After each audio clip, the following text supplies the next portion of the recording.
ਤੁਸੀਂ ਦੱਸੋ ਕਿ ਆਪਣੇ ਐਕਸਪੀਰੀਅੰਸ ਦੇ ਅਕੋਰਡਿੰਗ ਕਿ ਅਸਲ ਦੇ ਵਿੱਚ ਆਈਵੀਐਫ ਕੀ ਹੈ?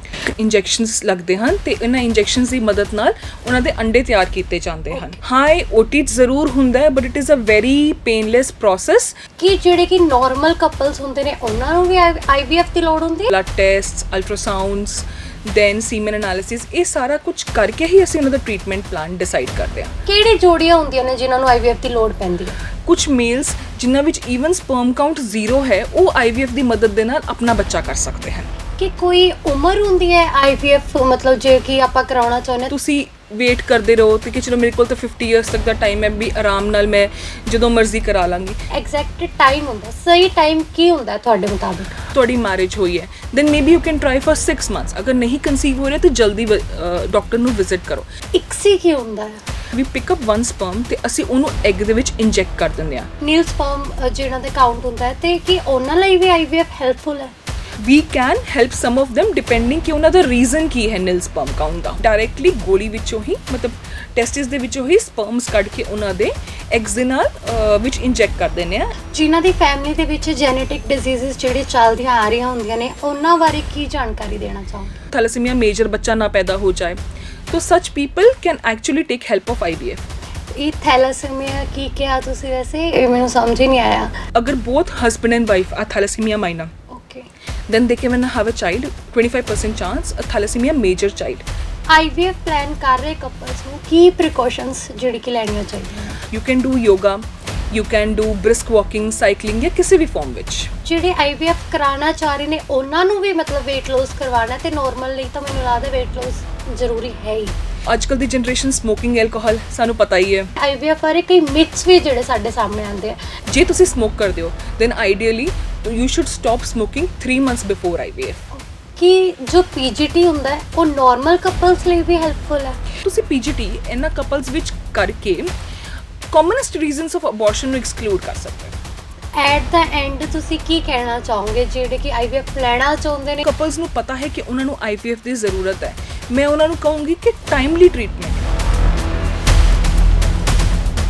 ਅੱਜ ਅਸੀਂ ਇੱਕ ਇਹੋ ਜਿਹੇ ਵਿਸ਼ੇ ਤੇ ਗੱਲ ਕਰ ਰਹੇ ਹਾਂ ਜਿਸ ਦੇ ਬਾਰੇ ਪਤਾ ਤਾਂ ਸਾਰਿਆਂ ਨੂੰ ਹੈ ਪਰ ਸਮਝ ਲੋਕਾਂ ਨੂੰ ਘੱਟ ਹੈ। ਜੀ ਹਾਂ, ਆਈਵੀਐਫ। ਦੱਸ ਦੇਵਾਂ ਕਿ ਆਈਵੀਐਫ ਦੇ ਵਿਸ਼ੇ ਤੇ ਅੱਜ ਗੱਲ ਕਰਨ ਵਾਲੇ ਹਾਂ ਤੇ ਸਾਡੇ ਨਾਲ ਮੌਜੂਦ ਨੇ ਡਾਕਟਰ ਸਰਬਜੀਤ ਕੌਰ। ਅਸੀਂ ਇਹਨਾਂ ਦਾ ਸਵਾਗਤ ਕਰਦੇ ਹਾਂ। ਸਤਿ ਸ਼੍ਰੀ ਅਕਾਲ ਮੈਮ, ਕਿਵੇਂ ਹੋ? ਸਤਿ ਸ਼੍ਰੀ ਅਕਾਲ ਜੀ, ਮੈਂ ਬਿਲਕੁਲ ਠੀਕ, ਤੁਸੀਂ ਕਿਵੇਂ ਹੋ? ਮੈਂ ਬਹੁਤ ਵਧੀਆ। ਤੇ ਨਾ ਆਪਾਂ ਦੇਖਦੇ ਹਾਂ ਕਿ ਆਈਵੀਐਫ ਬਾਰੇ ਸਾਰਿਆਂ ਨੂੰ ਪਤਾ ਹੈ ਪਰ ਲੋਕਾਂ ਨੂੰ ਸਮਝ ਨਹੀਂ ਹੁੰਦੀ। ਤੇ ਤੁਸੀਂ ਦੱਸੋ ਕਿ ਆਪਣੇ ਐਕਸਪੀਰੀਅੰਸ ਦੇ ਅਕੋਰਡਿੰਗ ਕਿ ਅਸਲ ਦੇ ਵਿੱਚ ਆਈਵੀਐਫ ਕੀ ਹੈ? IVF ਦਾ ਫੁੱਲ ਫਾਰਮ ਇਨ ਵਿਟਰੋ ਫਰਟੀਲਾਈਜੇਸ਼ਨ ਹੈ, ਜਿਹਨੂੰ ਆਮ ਭਾਸ਼ਾ ਵਿੱਚ ਟੈਸਟ ਟਿਊਬ ਬੇਬੀ ਵੀ ਕਿਹਾ ਜਾਂਦਾ ਹੈ। ਇਸ ਪ੍ਰੋਸੈਸ ਦੇ ਦੌਰਾਨ ਇੱਕ ਲੇਡੀ ਨੂੰ 10 ਤੋਂ 12 ਦਿਨ ਤੱਕ ਇੰਜੈਕਸ਼ਨਸ ਲੱਗਦੇ ਹਨ ਤੇ ਇਹਨਾਂ ਇੰਜੈਕਸ਼ਨਸ ਦੀ ਮਦਦ ਨਾਲ ਉਹਨਾਂ ਦੇ ਅੰਡੇ ਤਿਆਰ ਕੀਤੇ ਜਾਂਦੇ ਹਨ। ਫਿਰ ਇਹਨਾਂ ਐਗਸ ਨੂੰ ਇੱਕ ਲੇਡੀ ਨੂੰ ਐਨਸਥੀਸੀਆ ਦੇ ਕੇ ਅਸੀਂ ਬਾਹਰ ਕੱਢ ਲੈਂਦੇ ਹਾਂ ਤੇ ਨੈਕਸਟ ਸਾਰੀ ਪ੍ਰੋਸੈਸ ਜਿਹੜੀ ਉਹ IVF ਲੈਬ ਵਿੱਚ ਹੁੰਦੀ ਹੈ। IVF ਲੈਬ ਵਿੱਚ ਇਹਨਾਂ ਐਗਸ ਵਿੱਚ ਸਪਰਮ ਇੰਜੈਕਟ ਕੀਤਾ ਜਾਂਦਾ ਹੈ ਤੇ ਐਮਬ੍ਰੀਓ ਬਣਾਏ ਜਾਂਦੇ ਹਨ। ਇਹ ਐਮਬ੍ਰੀਓਸ ਫਿਰ ਇੱਕ ਲੇਡੀ ਦੀ ਬੱਚੇਦਾਨੀ ਵਿੱਚ ਰੱਖੇ ਜਾਂਦੇ ਹਨ, ਜਿਹਨੂੰ ਕਿ ਅਸੀਂ ਮੈਡੀਕਲ ਭਾਸ਼ਾ ਵਿੱਚ ਐਮਬ੍ਰੀਓ ਟ੍ਰਾਂਸਫਰ ਕਹਿੰਦੇ ਹਾਂ। ਐਮਬ੍ਰੀਓ ਟ੍ਰਾਂਸਫਰ ਇੱਕ ਬਹੁਤ ਸਿੰਪਲ ਜਿਹਾ ਪ੍ਰੋਸੀਜਰ ਹੁੰਦਾ ਹੈ। ਇਹਦੇ ਲਈ ਲੇਡੀ ਨੂੰ ਬੇਹੋਸ਼ ਕਰਨ ਦੀ ਬਿਲਕੁਲ ਜ਼ਰੂਰਤ ਨਹੀਂ ਹੁੰਦੀ। ਹਾਂ, ਇਹ ਓਟੀ ਜ਼ਰੂਰ ਹੁੰਦਾ ਹੈ but it is a very painless process. ਇੱਕ ਛੋਟੇ ਜਿਹੇ ਕੈਥੇਟਰ ਦੇ ਰਾਹੀਂ ਅਸੀਂ ਇਹ ਐਮਬ੍ਰੀਓ ਬੱਚੇਦਾਨੀ ਵਿੱਚ ਰੱਖ ਦਿੰਦੇ ਹਾਂ ਤੇ ਜੇ ਸਾਡੇ ਕੋਲ ਕੁਝ ਐਕਸਟਰਾ ਐਮਬ੍ਰੀਓਸ ਪਏ ਹੋਣ ਤਾਂ ਅਸੀਂ ਉਹਨਾਂ ਨੂੰ ਫਰੀਜ਼ ਕਰ ਸਕਦੇ ਹਾਂ ਤੇ ਲੇਟਰ ਔਨ ਜੇ ਲੇਡੀ ਨੂੰ ਚਾਹੀਦਾ ਹੋਏ ਤਾਂ ਇਹਨੂੰ ਬਾਅਦ 'ਚ ਵੀ ਯੂਜ਼ ਕੀਤਾ ਜਾ ਸਕਦਾ ਇਹਨਾਂ ਐਮਬ੍ਰੀਓਸ ਨੂੰ। ਕਿ ਜਿਹੜੇ ਕਿ ਨਾਰਮਲ ਕਪਲਸ ਹੁੰਦੇ ਨੇ ਉਹਨਾਂ ਨੂੰ ਵੀ ਆਈਵੀਐਫ ਦੀ ਲੋੜ ਹੁੰਦੀ ਹੈ ਜਾਂ ਫਿਰ ਕਿਹੜੀ ਜੋੜੀਆਂ ਹੁੰਦੀਆਂ ਨੇ ਜਿਨ੍ਹਾਂ ਨੂੰ ਆਈਵੀਐਫ ਦੀ ਲੋੜ ਪੈਂਦੀ ਹੈ? ਜਿਹੜੇ ਕਪਲ ਸਾਡੇ ਕੋਲ ਆਉਂਦੇ ਨੇ ਜਿਹੜੇ ਕਨਸੀਵ ਨਹੀਂ ਕਰ ਪਾ ਰਹੇ, ਉਹਨਾਂ ਨੂੰ ਅਸੀਂ ਬੇਸਿਕਲੀ ਫਸਟ ਉਹਨਾਂ ਦਾ ਚੈੱਕਅਪ ਕਰਦੇ ਹਾਂ। ਮਤਲਬ ਮੇਲ ਐਂਡ ਫੀਮੇਲ ਪਾਰਟਨਰ ਦੋਨਾਂ ਦੇ ਟੈਸਟ ਕੀਤੇ ਜਾਂਦੇ ਆ, ਦੋਨਾਂ ਦੇ ਬਲੱਡ ਟੈਸਟ, ਅਲਟਰਾਸਾਊਂਡਸ, ਦੈਨ ਸੀਮਨ ਐਨਾਲਿਸਿਸ, ਇਹ ਸਾਰਾ ਕੁਝ ਕਰਕੇ ਹੀ ਅਸੀਂ ਉਹਨਾਂ ਦਾ ਟ੍ਰੀਟਮੈਂਟ ਪਲਾਨ ਡਿਸਾਈਡ ਕਰਦੇ ਹਾਂ। ਕੁਝ ਕਪਲਸ ਨੂੰ ਤਾਂ ਸਿਰਫ ਬੇਸਿਕਲੀ ਮੈਡੀਕਲ ਟ੍ਰੀਟਮੈਂਟ ਮਤਲਬ ਸਿਰਫ ਦਵਾਈਆਂ ਦੇ ਨਾਲ ਹੀ ਆਰਾਮ ਹੋ ਜਾਂਦਾ ਹੈ, ਪਰ ਕੁਝ ਕਪਲਸ ਨੂੰ ਐਡਵਾਂਸ ਟ੍ਰੀਟਮੈਂਟਸ ਦੀ ਜ਼ਰੂਰਤ ਪੈਂਦੀ ਹੈ, ਜਿਵੇਂ IUI ਐਂਡ IVF। IVF ਬੋਥ ਮੇਲ ਤੇ ਫੀਮੇਲ ਰੀਜ਼ਨਸ ਕਰਕੇ ਕੀਤਾ ਜਾਂਦਾ ਹੈ। Female reasons can B J ਤੁਹਾਡੀਆਂ ਟਿਊਬਸ ਬੰਦ ਹੈ, ਅਗਰ ਕਿਸੇ ਲੇਡੀ ਨੂੰ ਕਿਸੇ ਲੇਡੀ ਨੂੰ ਕੁਝ ਕੰਡੀਸ਼ਨਸ ਹੈ ਲਾਈਕ ਸਿਵੀਅਰ PCOD ਔਰ ਐਂਡੋਮੈਟ੍ਰੀਓਸਿਸ, ਦੈਨ ਕਿਸੇ ਲੇਡੀ ਦੀ ਏਜ ਜ਼ਿਆਦਾ ਹੈ ਜਿਵੇਂ more than 35 years of age, ਕੁਝ ਲੇਡੀਜ਼ ਜਿਨ੍ਹਾਂ simple treatments like IUI fail ਹੋ ਚੁੱਕੇ ਹਨ, ਜਾਂ ਜੋ ਲੇਡੀਜ਼ ਜਿਨ੍ਹਾਂ ਦਾ ਐਗ ਰਿਜ਼ਰਵ ਬਹੁਤ ਘੱਟ ਹੈ, ਈਵਨ ਉਹ ਲੇਡੀਜ਼ ਜਿਨ੍ਹਾਂ ਵਿੱਚ ਪੀਰੀਅਡਸ ਬੰਦ ਹੋ ਚੁੱਕੇ ਹਨ ਉਹ IVF ਦੇ ਰਾਹੀਂ ਬੱਚਾ ਕਰ ਸਕਦੇ ਹਨ। ਈਵਨ ਜੋ ਲੇਡੀਜ਼ ਜਿਨ੍ਹਾਂ ਦੇ ਆਪਣੇ ਪੀਰੀਅਡਸ ਬੰਦ ਹੋ ਚੁੱਕੇ ਹਨ ਉਹ ਵੀ IVF ਦੇ ਰਾਹੀਂ ਪ੍ਰੈਗਨੈਂਟ ਹੋ ਸਕਦੇ ਹਨ। ਦੈਨ ਮੇਲ ਰੀਜ਼ਨਸ ਇੰਕਲੂਡ ਉਹ ਮੇਲਸ ਜਿਨ੍ਹਾਂ ਵਿੱਚ ਸਪਰਮ ਕਾਊਂਟ ਬਹੁਤ ਲੋ ਹੈ ਜਾਂ ਸਿਵੀਅਰ ਮੋਟਿਲਿਟੀ ਇਸ਼ੂਜ਼ ਹੈ, ਜਾਂ ਫਿਰ ਕੁਝ ਮੇਲਸ ਜਿਨ੍ਹਾਂ ਵਿੱਚ ਈਵਨ ਸਪਰਮ ਕਾਊਂਟ ਜ਼ੀਰੋ ਹੈ ਉਹ IVF ਦੀ ਮਦਦ ਦੇ ਨਾਲ ਆਪਣਾ ਬੱਚਾ ਕਰ ਸਕਦੇ ਹਨ। ਆਲਸੋ ਕੁਝ ਫੈਮਲੀਜ਼ ਅਜਿਹੀਆਂ ਹਨ ਜਿਨ੍ਹਾਂ 'ਚ ਜੈਨੇਟਿਕ ਡਿਜ਼ੀਜ਼ਸ ਰਨਿੰਗ ਹਨ ਤਾਂ ਉਹ ਕਪਲਸ ਵੀ IVF ਦੀ ਮਦਦ ਲੈ ਸਕਦੇ ਹਨ। ਕਿ ਕੋਈ ਉਮਰ ਹੁੰਦੀ ਹੈ IVF ਮਤਲਬ ਜੇ ਕਿ ਆਪਾਂ ਕਰਾਉਣਾ ਚਾਹੁੰਦੇ ਹਾਂ ਤੇ ਕੋਈ ਉਮਰ ਜਿਹੜੀ ਕਿ ਉਹਦੀ ਸਪੈਸੀਫਿਕ ਉਮਰ ਹੁੰਦੀ ਹੈ? आजकल ART बिल आ गया है। According to ART bill maximum age limit of women to get IVF is 50 years and for a male it is 55 years. पर इसका ये मतलब नहीं है कि तुसी वेट करते रहो तो कि चलो मेरे को तो 50 ईयर्स तक का टाइम है भी आराम नाल मैं जो मर्जी करा लाँगी। जिमें जिमें साडी एज वधदी जाती है उवें उवें स्पर्म ते एग की क्वालिटी डिकलाइन होंदी जाती है। वी नो कि ये शुरू तो ही आ रहा है कि असी जानते हैं कि फीमेल की एज का फर्टिलिटी ਦੇ ਉੱਤੇ ਇਫੈਕਟ ਪੈਂਦਾ ਹੈ, ਪਰ ਹੁਣ ਮੇਲ ਦੀ ਏਜ ਵਧਣ ਨਾਲ ਵੀ ਉਹਨਾਂ ਦੀ ਮੇਲ ਫਰਟੀਲਿਟੀ ਤੇ ਵੀ ਇਫੈਕਟ ਪੈਂਦਾ ਹੈ। ਜਿਵੇਂ ਫੀਮੇਲ ਦੀ ਏਜ ਵੱਧਦੀ ਹੈ ਤੇ ਉਹਨਾਂ ਦਾ ਐਗ ਨੰਬਰ ਜਿਹੜਾ ਉਹ ਡਿਕਲਾਈਨ ਹੋਣਾ ਸ਼ੁਰੂ ਹੋ ਜਾਂਦਾ ਹੈ, ਉਹਨਾਂ ਦੀ ਐਗ ਕੁਆਲਿਟੀ ਖਰਾਬ ਹੋਣੀ ਸ਼ੁਰੂ ਹੋ ਜਾਂਦੀ ਹੈ ਤੇ ਈਵਨ ਜਿਹੜੀ ਲੇਡੀਜ਼ ਦੀ ਏਜ ਜ਼ਿਆਦਾ ਹੈ ਉਹਨਾਂ ਦੀ ਐਮਬ੍ਰੀਓ ਵਿੱਚ ਜੈਨੇਟਿਕ ਐਬਨੋਰਮੈਲਿਟੀਜ਼ ਦਾ ਵੀ ਚਾਂਸ ਵੱਧ ਜਾਂਦਾ ਹੈ। ਜਦੋਂ ਮੇਲ ਦੀ ਏਜ ਵੱਧਦੀ ਹੈ ਤਾਂ ਉਹਨਾਂ ਦੀ ਸਪਰਮ ਦੀ ਕੁਆਲਿਟੀ ਖਰਾਬ ਹੋ ਜਾਂਦੀ ਹੈ ਔਰ ਕੁਝ ਕੇਸਿਸ ਵਿੱਚ ਈਵਨ ਮੋਟਿਲਿਟੀ ਵੀ ਖਰਾਬ ਹੁੰਦੀ ਹੈ। ਸੋ ਅਗਰ ਤੁਸੀਂ ਉਹ ਕਪਲ ਹੋ ਜਿਹਨੂੰ ਪਤਾ ਹੈ ਕਿ ਉਹਨੂੰ IVF ਦੀ ਜ਼ਰੂਰਤ ਹੈ then you should get it done at time. ਮਤਲਬ ਬਹੁਤ ਡਿਲੇ ਕਰਕੇ ਫਿਰ ਅਸੀਂ ਵੱਡੀ ਉਮਰ ਵਿੱਚ ਜਾਵਾਂਗੇ ਤੇ ਫਿਰ ਸਾਡੇ ਰਿਜ਼ਲਟਸ ਖਰਾਬ ਹੁੰਦੇ ਹਨ। ਇੱਕ ਕਪਲ ਨੂੰ ਸਲਾਹ ਲੈਣ ਦੇ ਜਿਹੜਾ ਕਿ ਐਗਜ਼ੈਕਟ ਟਾਈਮ ਹੁੰਦਾ, ਸਹੀ ਟਾਈਮ ਕੀ ਹੁੰਦਾ ਤੁਹਾਡੇ ਮੁਤਾਬਿਕ? अगर कोई 20s ਵਿੱਚ कपल है जो रिसेंटली मैरिड है या जस्ट उन्होंने 30 टच किया है तो such couple can try continuously for 1 year before approaching a doctor.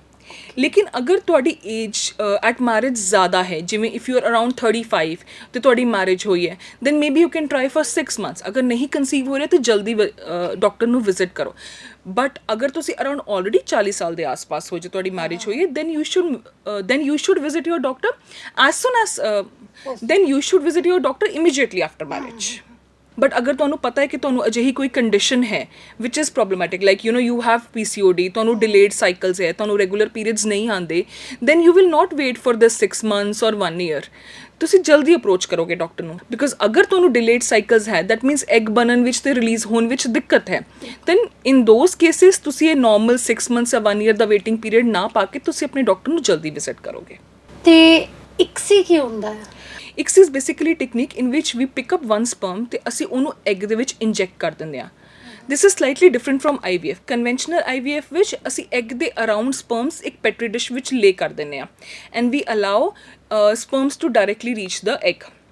In ICSI असी एक स्पर्म पिक करते हैं तो उन्होंने एग विच इंजैक्ट करते हैं। This can help in many cases specially mail factor issues जो होंगे ने या फिर कुछ जिन्हों के प्रीवियस फर्टिलाइजेशन फेलियर हुए मतलब जिन्हों के लास्ट IVF विच एग ते स्पर्म मिल ही नहीं पाए या कुछ प्रीवियस IVF फेलियर्स हैं। There are multiple other reasons also. ਜਿਹੜੇ ਮੇਲਸ ਨੀਲ ਸਪਰਮ ਜਿਹਨਾਂ ਦਾ ਕਾਊਂਟ ਹੁੰਦਾ ਹੈ ਤੇ ਕੀ ਉਹਨਾਂ ਲਈ ਵੀ IVF ਹੈਲਪਫੁਲ ਹੈ? हाँ जी, अजिहे मेल्स जिन्हों में स्पर्म काउंट जीरो है we can help some of them depending कि उन्होंने रीजन की है नील स्पर्म काउंट का। नील स्पर्म काउंट नूं असीं मैडिकली एजोस्पर्मिया कहने आ। कुछ मेल्स विच ये ऑबस्ट्रक्शन करके होंदा मतलब ਜਿਹੜੀ ਨਾੜੀ ਚੋਂ ਸਪਰਮ ਨਿਕਲ ਕੇ ਆਣਾ ਉਹਦੇ 'ਚ ਹੀ ਬਲੌਕੇਜ ਹੈ। ਅਜਿਹੇ ਮੇਲਸ ਵਿੱਚ ਅਸੀਂ ਇਹ ਡਾਇਰੈਕਟਲੀ ਗੋਲੀ ਵਿੱਚੋਂ ਹੀ ਮਤਲਬ ਟੈਸਟਿਸ ਦੇ ਵਿੱਚੋਂ ਹੀ ਸਪਰਮਸ ਕੱਢ ਕੇ ਉਹਨਾਂ ਦੇ ਐਗਸ ਦੇ ਨਾਲ ਵਿੱਚ ਇੰਜੈਕਟ ਕਰ ਦਿੰਦੇ ਆ and so they can conceive with IVF। but ਜਿਨ੍ਹਾਂ ਮੇਲਸ ਵਿੱਚ obstruction ਨਹੀਂ ਹੁੰਦੀ then whether we can help them will depend upon their blood tests, ultrasound and even genetic test। ਇਹ ਸਾਰੀਆਂ ਰਿਪੋਰਟਸ ਦੇਖ ਕੇ then we can tell them ਕਿ ਉਹਨਾਂ ਦੇ ਟੈਸਟਸ ਵਿੱਚੋਂ ਅਸੀਂ ਸਪਰਮਸ ਕੱਢ ਪਾਵਾਂਗੇ and we'll be able to help them or not। ਜਿਨ੍ਹਾਂ ਦੀ ਫੈਮਿਲੀ ਦੇ ਵਿੱਚ ਜੈਨੇਟਿਕ ਡਿਜ਼ੀਜ਼ਸ ਜਿਹੜੇ ਚੱਲਦੀਆਂ ਆ ਰਹੀਆਂ ਹੁੰਦੀਆਂ ਨੇ ਉਹਨਾਂ ਬਾਰੇ ਕੀ ਜਾਣਕਾਰੀ ਦੇਣਾ ਚਾਹੋਗੇ? कुछ फैमिलीज़ अजिहियां हन जिन्हां विच जेनेटिक डिजीज़ रनिंग हन या फिर बोथ कपल्स मतलब बोथ पार्टनर्स ने जिहड़े कपल दे वो थैलेसीमिया माइनर हन तो उन्होंने ये हुंदा कि सानू थैलेसीमिया मेजर बच्चा ना पैदा हो जाए तो such people can actually take help of IVF के राही ये अपने एम्ब्रियोज तैयार कर सकते हैं। फिर उन्होंने एम्ब्रियोज का आप जेनेटिक टेस्ट करके देख लेने कि एम्ब्रियो नॉर्मल है या नहीं। ਇਸ ਟੈਕਨੀਕ ਨੂੰ ਪੀਜੀਟੀ ਕਿਹਾ ਜਾਂਦਾ ਹੈ। ਜਿਹੜੇ ਐਮਬਰੀਓਸ ਦੀ ਰਿਪੋਰਟ ਫਿਰ ਨਾਰਮਲ ਆਂਦੀ ਤੁਸੀਂ ਡਾਇਰੈਕਟਲੀ ਉਹੀ ਐਮਬਰੀਓਸ ਲੇਡੀ ਦੇ ਅੰਦਰ ਰੱਖ ਸਕਦੇ ਹੋ। ਇਹ ਥੈਲਾਸੀਮੀਆ ਕੀ ਕਿਹਾ ਤੁਸੀਂ ਵੈਸੇ, ਇਹ ਮੈਨੂੰ ਸਮਝ ਹੀ ਨਹੀਂ ਆਇਆ। ਥੈਲੇਸੀਮੀਆ ਅਜਿਹੀ ਕੰਡੀਸ਼ਨ ਹੈ ਬੇਸਿਕਲੀ ਜਿਹਦੇ ਵਿੱਚ ਕੁਝ ਹੀਮੋਗਲੋਬਿਨ ਪਰਸੈਂਟੇਜ ਅਬਨੋਰਮਲ ਹੁੰਦੀ ਹੈ। Okay. So these people have slightly abnormal haemoglobin. Minor ਵਿੱਚ ਅਬਨੋਰਮਲ ਹੀਮੋਗਲੋਬਿਨ ਦੀ ਪਰਸੈਂਟੇਜ ਬਹੁਤ ਘੱਟ ਹੁੰਦੀ ਹੈ। ਸੋ ਦੇ ਆਰ ਉਹਨਾਂ 'ਚ ਮਾਈਲਡ ਅਨੀਮੀਆ ਹੁੰਦਾ and they are functionally fine, these people are okay. But when there is a thalassaemia major, Okay. ਅਗਰ both husband and wife are thalassaemia minor, Okay. then they can have a child, 25% chance a thalassemia major child, ਜਿਹਦੇ ਵਿੱਚ ਆਪਣਾ ਖੂਨ ਬਣਨ ਲਈ ਬੱਚੇ ਵਿੱਚ ਕਾਫੀ problem ਆਉਂਦੀ ਹੈ। ਉਹ ਆਪਣਾ ਖੂਨ ਮਤਲਬ ਨਹੀਂ ਠੀਕ ਤਰ੍ਹਾਂ ਬਣਾ ਪਾਉਂਦਾ ਐਂਡ ਦੈਨ ਉਹਨਾਂ ਨੂੰ ਰਿਪੀਟਡ ਬਲੱਡ ਟ੍ਰਾਂਸਫਿਊਜ਼ਨਸ ਦੀ ਉਹਨਾਂ ਬੱਚਿਆਂ ਨੂੰ ਜ਼ਰੂਰਤ ਪੈਂਦੀ ਹੈ। ਆਈਵੀਐਫ ਪਲਾਨ ਕਰ ਰਹੇ ਕਪਲਸ ਨੂੰ ਕੀ ਪ੍ਰੀਕਾਸ਼ਨਸ ਜਿਹੜੀ ਕਿ ਲੈਣੀਆਂ ਚਾਹੀਦੀਆਂ? ਆਈ ਵੁੱਡ ਸੁਜੈਸਟ ਕਿ ਜਿਹੜੇ ਕਪਲਸ ਇਨਫਰਟੀਲਿਟੀ ਫੇਸ ਕਰ ਰਹੇ ਹਨ ਜਾਂ IVF ਕਰਾਉਣਾ ਚਾਹੁੰਦੇ ਹਨ, they should stay physically active. Exercise is a natural stress reliever.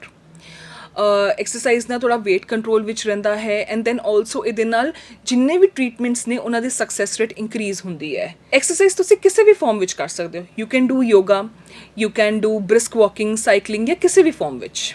And second thing, ਜੇ ਤੁਹਾਡਾ weight ਜ਼ਿਆਦਾ ਹੈ ਤਾਂ weight loss can really help you. weight loss ਤੁਹਾਡਾ ਟ੍ਰੀਟਮੈਂਟ ਦਾ ਸਕਸੈਸ ਰੇਟ ਵੀ ਇਨਕਰੀਜ਼ ਕਰੇਗਾ। ਐਕਚੁਅਲੀ ਮੋਟਾਪੇ ਦੇ ਨਾਲ ਕਾਫੀ ਪ੍ਰੋਬਲਮਸ ਆਉਂਦੀਆਂ, ਤੁਹਾਡੀ ਐਗ ਕੁਆਲਿਟੀ ਡਿਕਲਾਈਨ ਹੁੰਦੀ ਹੈ, ਤੁਹਾਡੇ IVF ਦੇ ਸਕਸੈਸ ਰੇਟਸ 'ਤੇ ਫਰਕ ਪੈਂਦਾ ਹੈ, ਈਵਨ ਤੁਹਾਡੀ ਪ੍ਰੈਗਨੈਂਸੀ ਐਸੋਸੀਏਟਡ ਕੰਪਲਿਕੇਸ਼ਨਸ ਦਾ ਵੀ ਰਿਸਕ ਵੱਧਦਾ ਹੈ।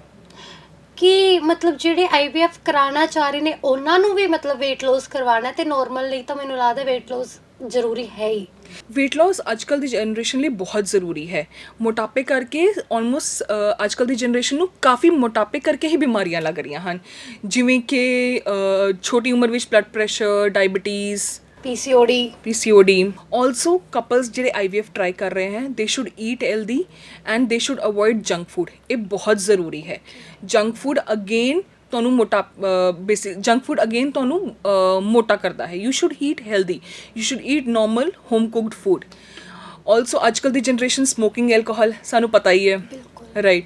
ਸਮੋਕਿੰਗ ਐਂਡ ਐਲਕੋਹਲ ਦੋਨੋਂ ਹੀ ਤੁਹਾਡੀ ਐਗ ਕੁਆਲਿਟੀ ਅਤੇ ਸਪਰਮ ਕੁਆਲਿਟੀ ਦੋਨਾਂ ਨੂੰ ਖਰਾਬ ਕਰਦਾ ਹੈ।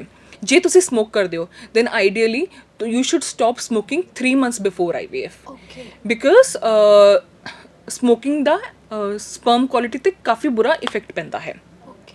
ਹਾਂਜੀ, ਜਿਵੇਂ ਕਿ ਮੈਂ ਕਿਹਾ ਕਿ ਲੋਕਾਂ ਨੂੰ ਪਤਾ ਤਾਂ ਹੈ ਆਈਵੀਐਫ ਬਾਰੇ, ਪਰ ਜਿਹੜੇ ਕਿ ਆਪਾਂ ਦੇਖਦੇ ਕਿ ਆਈਵੀਐਫ ਬਾਰੇ ਕਈ ਮਿਥਸ ਵੀ ਜਿਹੜੇ ਸਾਡੇ ਸਾਹਮਣੇ ਆਉਂਦੇ ਆ, ਕਈ ਧਾਰਨਾਵਾਂ ਜਿਹੜੇ ਕਿ ਲੋਕਾਂ ਦੇ ਦਿਮਾਗ ਵਿੱਚ ਬਣ ਚੁੱਕੀਆਂ ਨੇ, ਉਹਨਾਂ ਬਾਰੇ ਕੀ ਕਹਿਣਾ ਚਾਹੋਗੇ?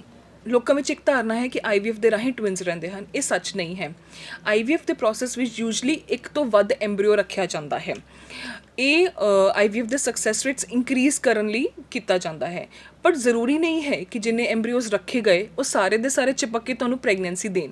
ਕਈ ਵਾਰ ਅਸੀਂ ਦੋ ਐਮਬਰੀਓਜ਼ ਰੱਖਦੇ ਹਾਂ ਪਰ ਉਹਨਾਂ ਵਿੱਚੋਂ ਇੱਕ ਹੀ ਚਿਪਕਦਾ ਹੈ। ਸੋ ਵੀ ਡੂ ਨਾਟ ਨੋ। ਹਾਂ, ਕੁਝ ਪਰਸੈਂਟੇਜ ਕੇਸਿਸ ਵਿੱਚ ਟਵਿਨਸ ਹੋ ਸਕਦੇ ਹਨ, ਪਰ ਇਹ ਹਰ ਕੇਸ ਵਿੱਚ ਹੋਏ ਅਜਿਹਾ ਜ਼ਰੂਰੀ ਨਹੀਂ ਹੈ।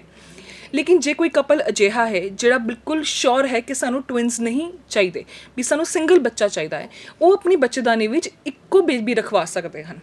ਇਨ ਦੈਟ ਕੇਸ ਮੈਂ ਇਹ ਸੁਜੈਸਟ ਕਰਾਂਗੀ ਉਹਨਾਂ ਨੂੰ ਕਪਲਸ ਕਿ ਉਹ ਬਲਾਸਟੋਸਿਸਟ ਮਤਲਬ ਉਹ ਐਮਬਰੀਓ ਟ੍ਰਾਂਸਫਰ ਬਲਾਸਟੋਸਿਸਟ ਦਾ ਕਰਵਾਉਣ। ਹੁਣ ਇਹ ਬਲਾਸਟੋਸਿਸਟ ਕੀ ਹੁੰਦਾ ਹੈ? Basically blastocyst is a day 5 embryo. Embryo ਨੂੰ 5 days ਵਿੱਚ ਲੀਕ ਕਲਚਰ ਕੀਤਾ ਜਾਂਦਾ ਹੈ ਐਂਡ ਦੈਨ ਉਹ 5th day ਦਾ ਐਮਬਰੀਓ ਤੁਸੀਂ ਸਿੰਗਲ ਆਪਣੀ ਬੱਚੇਦਾਨੀ ਵਿੱਚ ਰਖਾ ਸਕਦੇ ਹੋ। Blastocyst culture helps in better embryo selection. So this can help you if you want to take it even more 1 step higher. ਤੁਸੀਂ genetic testing of the embryo ਕਰ ਸਕਦੇ ਹੋ। You can put a single embryo inside you so that ਤੁਹਾਨੂੰ ਇੱਕ ਹੀ ਬੱਚਾ ਰਹੇ। Second ਮਿਥ ਜਿਹੜਾ ਲੋਕਾਂ ਵਿੱਚ ਇਹ ਹੈਗਾ ਕਿ IVF ਪੇਨਫੁਲ ਹੈ, ਅਜਿਹਾ ਕੁਛ ਨਹੀਂ ਹੈ। ਹਾਂ, IVF ਵਿੱਚ ਮਲਟੀਪਲ ਇੰਜੈਕਸ਼ਨਸ ਲੱਗਦੇ ਹਨ, ਜਿਸ ਕਰਕੇ ਪੇਸ਼ੈਂਟ ਨੂੰ ਇੰਜੈਕਸ਼ਨ ਦੀ ਦਰਦ ਦੇਖੋ ਜਿਹੜੀ ਥੋੜੀ ਬਹੁਤੀ ਹੋਣੀ ਹੈ। ਉਹ ਜਿਹੜਾ ਮੇਨ ਪ੍ਰੋਸੀਜਰ ਹੈ like egg pickup and all, ਉਹ ਅਸੀਂ ਅੰਡਰ ਐਨਸਥੀਸੀਆ ਹੀ ਕਰਦੇ ਹਾਂ। ਸੋ ਇਹ ਕੰਪਲੀਟ ਮਿਥ ਹੈ ਕਿ IVF ਬਹੁਤ ਪੇਨਫੁਲ ਹੈ। ਇੱਕ ਥਰਡ ਮਿਥ ਹੈ ਲੋਕਾਂ ਵਿੱਚ ਕਿ ਐਮਬਰੀਓ ਟ੍ਰਾਂਸਫਰ ਤੋਂ ਬਾਅਦ ਬੈੱਡ ਰੈਸਟ ਚਾਹੀਦਾ ਹੁੰਦਾ ਹੈ। No, this is absolutely wrong. On the contrary ਅਸੀਂ ਇਹ ਸੁਜੈਸਟ ਕਰਦੇ ਹਾਂ ਕਿ ਲੇਡੀਜ਼ ਐਮਬਰੀਓ ਟ੍ਰਾਂਸਫਰ ਕਰਾਉਣ ਤੋਂ ਬਾਅਦ ਫਿਜ਼ੀਕਲੀ ਐਕਟਿਵ ਰਹਿਣ। It is always better and it gives you better results. ਕਿ ਜੋ PGT ਹੁੰਦਾ ਹੈ ਉਹ ਨਾਰਮਲ ਕਪਲਸ ਲਈ ਵੀ ਹੈਲਪਫੁਲ ਹੈ? ਹਾਂਜੀ, PGT can help normal couples also ਜੋ ਲੇਡੀਜ਼ 35 ਇਅਰਸ ਤੋਂ ਉੱਪਰ ਦੀਆਂ ਏਜ ਦੀਆਂ ਹਨ। In those cases embryo with genetic abnormalities age associated increase ਹੋ ਜਾਂਦੇ ਹੈ। Those ladies can get their embryo tested and then ਜਿਹੜਾ ਐਮਬ੍ਰੀਓ ਨਾਰਮਲ ਹੈ ਉਹੀ ਆਪਣੇ ਬੱਚੇਦਾਨੀ ਵਿੱਚ ਰਖਾ ਸਕਦੀਆਂ ਹਨ। ਪਲੱਸ ਉਹ ਕੇਸਿਸ ਜਿਨ੍ਹਾਂ ਵਿੱਚ ਰਿਪੀਟਡ IVF ਫੇਲ ਹੋ ਚੁੱਕੇ ਹਨ, they can get their embryos tested ਔਰ ਉਸ ਤੋਂ ਬਾਅਦ ਹੀ ਉਹ ਆਪਣਾ ਟਰਾਂਸਫਰ ਕਰਾ ਸਕਦੇ ਹਨ। ਬਿਕੋਜ਼ ਸਾਨੂੰ ਇਹ ਨਹੀਂ ਪਤਾ ਜਿਹੜੇ ਪੁਰਾਣੇ ਟਰਾਂਸਫਰਸ ਹੋਏ ਸਨ, ਜਿਹੜੇ ਉਸ ਵਿੱਚ ਐਮਬ੍ਰੀਓਜ਼ ਰੱਖੇ ਗਏ, ਉਹ ਜੈਨੇਟਿਕਲੀ ਨਾਰਮਲ ਸਨ ਜਾਂ ਨਹੀਂ। Also PGT can help those couples ਜਿਨ੍ਹਾਂ ਵਿੱਚ ਰਿਪੀਟਡ ਅਬੋਰਸ਼ਨਸ ਦੀ ਹਿਸਟਰੀ ਹੈ, ਬਿਕੋਜ਼ ਰਿਪੀਟਡ ਅਬੋਰਸ਼ਨਸ ਦਾ one of the commonest reasons is ਕਿ ਐਮਬ੍ਰੀਓ ਵਿਦ ਜੈਨੇਟਿਕ ਅਬਨੋਰਮੈਲਿਟੀ। ਸੋ ਤੁਸੀਂ ਪੀਜੀਟੀ ਇਹਨਾਂ ਕਪਲਸ ਵਿੱਚ ਕਰਕੇ ਕਾਮਨੈਸਟ ਰੀਜ਼ਨਸ ਆਫ ਅਬੋਰਸ਼ਨ ਨੂੰ ਐਕਸਕਲੂਡ ਕਰ ਸਕਦੇ ਹੋ। ਐਟ ਦਾ ਐਂਡ ਤੁਸੀਂ ਕੀ ਕਹਿਣਾ ਚਾਹੋਗੇ ਜਿਹੜੇ ਕਿ IVF ਲੈਣਾ ਚਾਹੁੰਦੇ ਨੇ ਜਾਂ ਫਿਰ ਪ੍ਰੈਗਨੈਂਸੀ ਦੇ ਲਈ ਸਟਰਗਲ ਜਿਹੜਾ ਕਿ ਫੇਸ ਕਰ ਰਹੇ ਨੇ ਉਹਨਾਂ ਬਾਰੇ? ਜਿਹੜੇ ਕਪਲਸ ਆਪਣੀ ਪ੍ਰੈਗਨੈਂਸੀ ਲਈ ਸਟਰਗਲ ਫੇਸ ਕਰ ਰਹੇ ਹਨ ਜਾਂ ਪ੍ਰੈਗਨੈਂਸੀ ਲਈ ਟਰਾਈ ਕਰਨਾ ਚਾਹੁੰਦੇ ਆ, ਮੈਂ ਸਭ ਤੋਂ ਪਹਿਲਾਂ ਉਹਨਾਂ ਨੂੰ ਇਹ ਸੁਜੈਸਟ ਕਰਾਂਗੀ ਕਿ ਤੁਸੀਂ ਆਪਣੀ ਜਨਰਲ ਹੈਲਥ 'ਤੇ ਫੋਕਸ ਕਰੋ। You should do life style changes, junk ਖਾਂਦੇ ਆ ਅਵੋਇਡ ਕਰੋ, ਹੈਲਦੀ ਡਾਈਟ ਲਓ, start any farm of physical activity. ਜੇ ਸਮੋਕਿੰਗ ਜਾਂ ਐਲਕੋਹਲ ਕੰਜ਼ਿਊਮ ਕਰਦੇ ਹੋ ਤਾਂ ਉਹਨੂੰ ਪਲੀਜ਼ ਸਟਾਪ ਕਰੋ। ਆਲਸੋ ਜਿਨ੍ਹਾਂ ਕਪਲਸ ਨੂੰ ਪਤਾ ਹੈ ਕਿ ਉਹਨਾਂ ਨੂੰ IVF ਦੀ ਜ਼ਰੂਰਤ ਹੈ, ਮੈਂ ਉਹਨਾਂ ਨੂੰ ਕਹੂੰਗੀ ਕਿ ਟਾਈਮਲੀ ਟਰੀਟਮੈਂਟ ਲਓ, because delaying treatment will affect your success rates. ਜੇ ਆਪਾਂ IVF ਕਰਾਉਣਾ ਹੀ ਹੈ, ਜੇ ਆਪਾਂ ਨੂੰ ਪਤਾ ਹੀ ਹੈ ਕਿ ਆਪਾਂ ਦੀ ਲੋੜ ਹੈ, ਜੇ ਆਪਾਂ ਉਸੇ ਚੀਜ਼ ਨੂੰ ਸਹੀ ਟਾਈਮ 'ਤੇ ਕਰਾ ਲਈਏ ਤਾਂ ਉਹ ਬੈਟਰ ਰਹੇਗਾ ਰਾਦਰ ਦੈਨ ਕਿ ਤੁਸੀਂ ਇੰਨੀ ਲੇਟ ਆਓ ਕਿ ਅਸੀਂ ਫਿਰ ਤੁਹਾਡੀ ਪ੍ਰੋਪਰਲੀ ਹੈਲਪ ਵੀ ਨਾ ਕਰ ਸਕੀਏ। ਕਈ ਲੋਕੀ ਨਾ ਡਰ ਜਾਂਦੇ ਨੇ ਤੇ IVF ਕਰਾਉਣ ਤੋਂ ਪਿੱਛੇ ਹਟ ਜਾਂਦੇ ਨੇ। ਉਹਨਾਂ ਦੇ ਦਿਮਾਗ ਦੇ ਵਿੱਚ ਇੱਕ ਗੱਲ ਬੈਠੀ ਹੋਈ ਕਿ IVF ਦਾ ਖਰਚਾ ਬਹੁਤ ਜ਼ਿਆਦਾ ਹੁੰਦਾ ਹੈ। ਇੱਕ ਧਾਰਨਾ ਲੋਕਾਂ 'ਚ ਬਣੀ ਹੋਈ ਹੈ, ਪਰ ਮੈਨੂੰ ਲੱਗਦਾ ਕਿ ਤੁਹਾਨੂੰ ਡਾਕਟਰੀ ਸਲਾਹ ਜ਼ਰੂਰ ਲੈਣੀ ਚਾਹੀਦੀ ਹੈ, ਬਿਕੋਜ਼ ਜੋ ਤੁਸੀਂ ਸੋਚ ਰਹੇ ਹੋ ਉਹ ਸ਼ਾਇਦ ਉਹ ਸਹੀ ਨਾ ਹੋਵੇ। ਕੀ ਪਤਾ ਤੁਹਾਨੂੰ IVF ਦੀ ਜ਼ਰੂਰਤ ਹੀ ਨਾ ਹੋਏ, ਤੁਹਾਡੇ ਲਈ ਸਿੰਪਲ ਟਰੀਟਮੈਂਟਸ ਹੀ ਸਫੀਸ਼ੀਐਂਟ ਹੋ ਜਾਣ। ਐਂਡ ਕੀ ਪਤਾ ਜਿੰਨਾ ਤੁਸੀਂ ਖਰਚਾ ਸੋਚ ਰਹੇ ਹੋ ਉਹਨਾਂ ਖਰਚਾ ਹੋਏ ਹੀ ਨਾ। ਤੁਸੀਂ ਇੱਕ ਵਾਰ ਸਲਾਹ ਤੇ ਲਿਓ ਐਂਡ ਦੈਨ ਸਲਾਹ ਲੈਣ ਵਿੱਚ ਤੇ ਕੋਈ ਨੁਕਸਾਨ ਮੈਨੂੰ ਲੱਗਦਾ ਨਹੀਂ ਹੈ। ਬਿਲਕੁਲ। ਤਾਂ ਇਹ ਸੀ IVF ਦੇ ਪੁਆਇੰਟਸ ਜੋ ਕਿ ਅਸੀਂ ਤੁਹਾਡੇ ਸਾਹਮਣੇ ਲੈ ਕੇ ਆਏ ਹਾਂ। ਤੁਸੀਂ ਦੇਖ ਸਕਦੇ ਹੋ ਕਿ ਸਾਰੀ ਜਿਹੜੀ ਕਿ IVF ਦੀ ਗੱਲਾਂ ਨੇ ਉਹ ਤੁਹਾਡੇ ਸਾਹਮਣੇ ਕਲੀਅਰ ਹੋ ਚੁੱਕੀ ਹੈ। ਤੁਹਾਨੂੰ ਅਸਲ ਦੇ ਵਿੱਚ ਪਤਾ ਲੱਗ ਗਿਆ ਕਿ IVF ਹੁੰਦਾ ਕੀ ਹੈ, ਕਿਹਨੂੰ ਇਸ ਦੀ ਲੋੜ ਹੈ ਤੇ ਕੀ ਇਹਦਾ ਕੀ ਜਿਹੜਾ ਕਿ ਪ੍ਰੋਸੈਸ ਰਹਿੰਦਾ ਹੈ। ਸਾਡੇ ਨਾਲ ਐਂ ਹੀ ਜੁੜੇ ਰਹੋ ਤੇ ਸਾਨੂੰ ਐਂ ਪਿਆਰ ਦਿੰਦੇ ਰਹੋ। ਧੰਨਵਾਦ।